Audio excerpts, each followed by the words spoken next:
కరీంనగర్ జై జగన్నాథ నామస్మరణతో మారుమ్రోగింది. మహాశక్తి ఆలయం నుండి శ్రీ పూరి జగన్నాథ స్వామివారి రథయాత్ర అంగరంగ వైభవంగా సాగింది.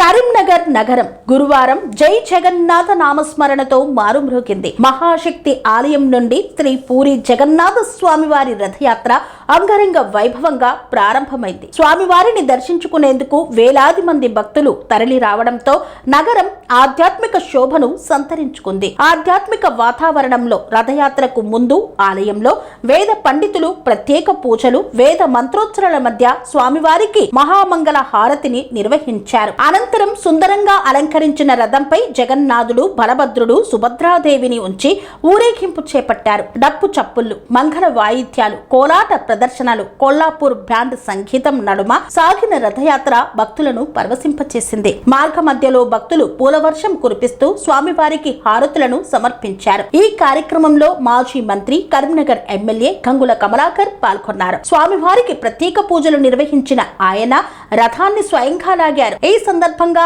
ఆయన మాట్లాడుతూ ఆ జగన్నాథుని కృపా కటాక్షాలు ప్రజలందరిపై ఉండాలని, అందరూ సుఖ సంతోషాలతో వర్ధిల్లాలని ఆకాంక్షించారు. మహాశక్తి ఆలయం నుండి మొదలైన ఈ రథయాత్ర లేబర్ అడ్డా, బొంకమ్మ తోట, గీతా భవన్, బస్టాండ్, వెంకటేశ్వర ఆలయం మీదుగా నగర వీధుల గుండా సాగింది. యాత్ర చివరలో నిర్వాహకులు భక్తులకు మహాప్రసాదం, అన్నదాన కార్యక్రమాలను ఏర్పాటు చేశారు. భక్తి శ్రద్ధలతో జరిగిన ఈ ఉత్సవంలో వివిధ ప్రాంతాల నుండి భక్తులు పెద్ద సంఖ్యలో పాల్గొని పునీతులయ్యారు.